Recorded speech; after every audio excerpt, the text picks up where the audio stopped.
25, I came home to start over. Hi everyone, my name is Min and I'm 25 years old. Right now, I live by myself in a small room in a quiet part of rural Vietnam.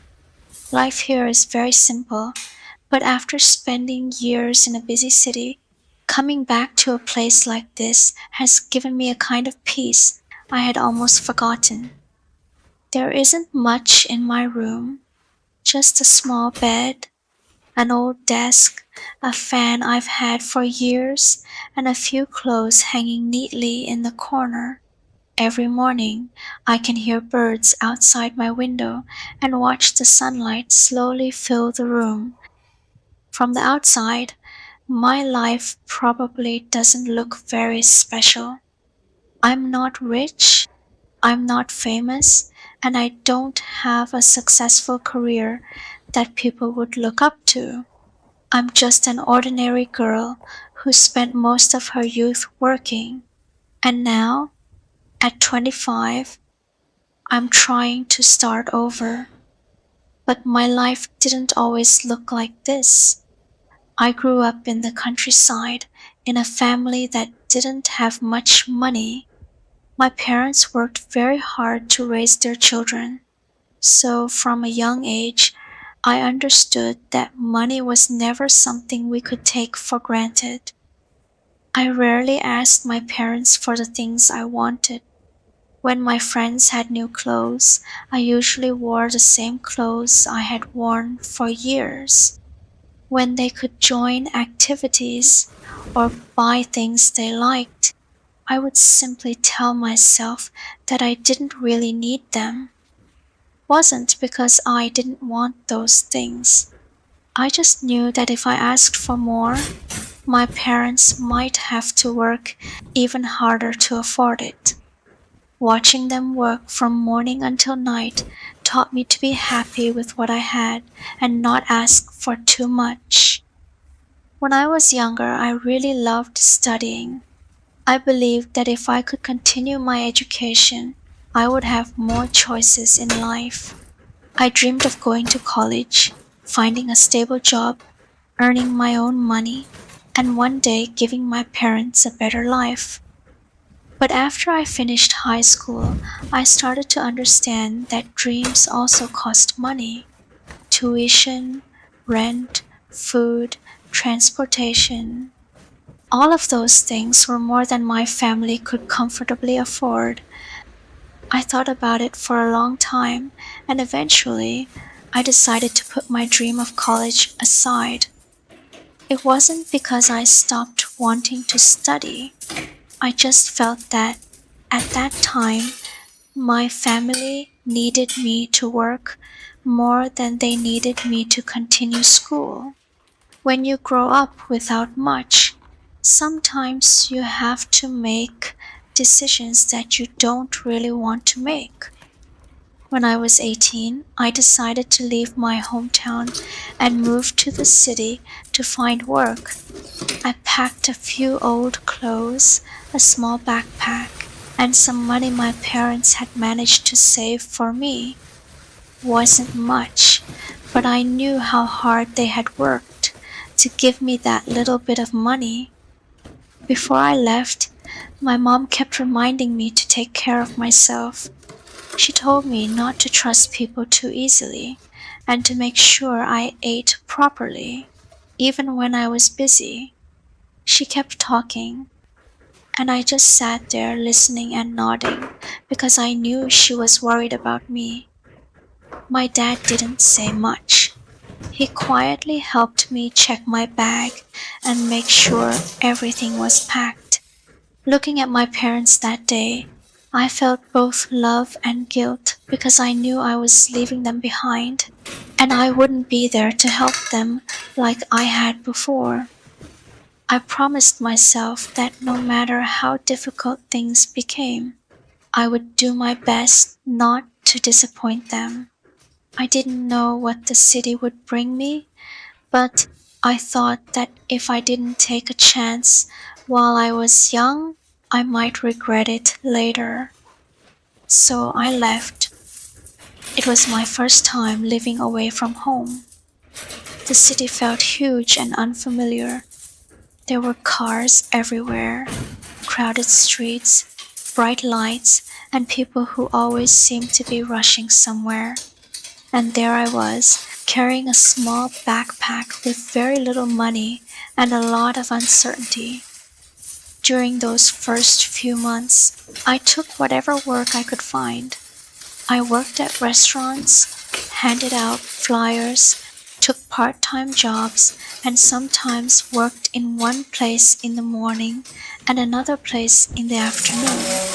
I made around 3 million Vietnamese dong a month, but after rent, food, and transportation, there was almost nothing left. I had to think carefully about every little expense. Sometimes I would see something I liked in a store and stand there for a long time before putting it back. I would always ask myself, if I buy this, will I still have enough money at the end of the month? There were times when I felt sorry for myself. I looked at people who seemed to have easier lives and wondered why I had to work so hard just to get by. But whenever those thoughts came, I would think about my parents and how hard they had worked to raise me. So I kept telling myself that I just needed to try a little harder. Maybe today was difficult, but tomorrow could be different. I didn't know when my life would change, but I never seriously thought about giving up. After some time, I got an opportunity to work for a foreign company. It was a big turning point for me. The job was better, the environment was more professional, and for the first time, I felt like my life might finally be moving in a better direction. My income went up to around 10 million Vietnamese dong a month. For some people, that might not sound like much, but for a girl who had once been making around 3 million a month, it felt like a huge step forward. What made me happiest wasn't being able to buy more things. It was knowing that I could finally take care of myself and send some money home to my parents.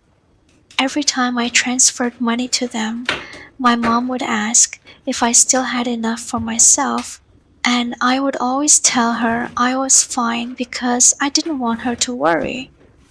But I never told her how much the new job was taking out of me. Some days, I worked both day and night shifts. 12-hour days became normal. I would leave my room before sunrise and come home when it was already dark. There were nights when I was so exhausted that I didn't even want to cook. I would just take a quick shower, lie down, and hope I could fall asleep. But even when my body was completely tired, my mind was still thinking about work and everything I had to do the next day. I slowly got used to sleeping less, eating quickly, and spending most of my day at work. Days off became something I looked forward to, but sometimes I was too tired to go anywhere. I would just stay in my room and sleep. Back then, I kept telling myself that I was still young. Working hard for a few years wouldn't hurt. I thought that if I earned more money and saved more, I would eventually have the life I wanted. I kept thinking about the future so much that I forgot I was already living my life in the present. 4 years passed much faster than I expected. I had a better income, more experience, and a more stable life than before, but I slowly began to realize that there were some things money couldn't buy back. My health, my time, and the quiet days I had lost. There were mornings when the first thing I thought after waking up was, I have to go to work again. And eventually, I started to hate that feeling. I was afraid that if I kept living like this for another 5 years, I would wake up one day and realize that most of my youth had simply passed me by. I started asking myself what would happen if I kept living this way. What if I continued working 12-hour days, sleeping too little, and always feeling tired? Was this really the life I wanted? For the first time, I knew the answer no. I used to think that if I made more money, my life would automatically become better. But after 4 years, I understood that money is important, but it can't buy back the afternoons I missed, the time I didn't spend with my family, or the days when desperately needed rest, but still had to go to work. I started thinking about home more often. I missed the mornings in the countryside, the sound of birds, my mom's cooking, and the feeling of waking up without having to check the time. After being away for so long, I realized that the things I miss most were actually the simplest things. Eventually, I decided to quit my job. I didn't have a perfect plan. I didn't know exactly what I was going to do next, and I certainly didn't know if I was making the right decision. I only knew that if I stayed, I might slowly become further and further away from the life I actually wanted. I was scared when I made the decision. I had spent 4 years building that career, and I had gotten used to having a stable income. But underneath the fear, there was also a strange feeling of relief. It felt like I had been running forward for years, and finally I was allowing myself to stop. I packed my things and prepared to go home. This time, I had more belongings than I did when I was 18, but the feeling inside me was strangely similar. I was still worried about the future. I still didn't know what would happen next. There was just one difference. Dot. This time, I wasn't leaving home to find a new life. I was leaving the city to come home. After 4 years in the city, I finally came back to my hometown. I was 25 years old, unemployed, and honestly, I had no idea what I was going to do next. I only knew that I was tired, and I wanted to give myself one more chance to start over. Coming home wasn't an easy decision. I used to believe that if I left the countryside, found a good job, and made more money, my life would automatically become better. But after 4 years, I realized that some things money simply can't buy back: time, health, and peace of mind. When I came home, I didn't bring much with me, just some clothes, a few personal belongings, and the savings I had managed to put away after years of working. Looking at everything I owned, I suddenly realized that after all those years of trying to move forward, I was starting over again from a very simple place. This is the little room where I'll be living for now. It's not big, and there's nothing fancy about it. There's a small bed, an old desk, a fan I've had for years, and a few clothes that I brought back from the city. First, I felt a little sad looking at the room. After 4 years in the city, I had gotten used to a completely different way of living. But when I sat down on the bed and watched the sunlight come through the window, I felt something I hadn't felt in a very long time: peace. I started thinking that maybe this little room would become my home for the next few years. This would be where I woke up every morning, where I came back after a long day, and where I would begin rebuilding my life at 25. I even asked myself, I'm 25 now. What am I doing with my life? Some people my age already have stable careers. Some are married. Some are buying homes and building families. And here I am back in the countryside, starting almost from zero again. Sometimes I feel the pressure too. I worry that people might think I failed, or that all those years of working in the city somehow brought me right back to where I started. But then I remind myself that everyone has a different path. Some people move quickly, some people take longer, and sometimes you have to go a long way before you understand what you really want. So I started cleaning my room little by little. I moved the desk closer to the window, folded my clothes neatly, and put away the things I didn't need right away. I didn't want to fill the room with new things because I wanted to start this new life with what I already had. After years of earning my own money, I've also started to understand that having money doesn't mean I need to spend it on everything I want. If something still works, I'll keep using it.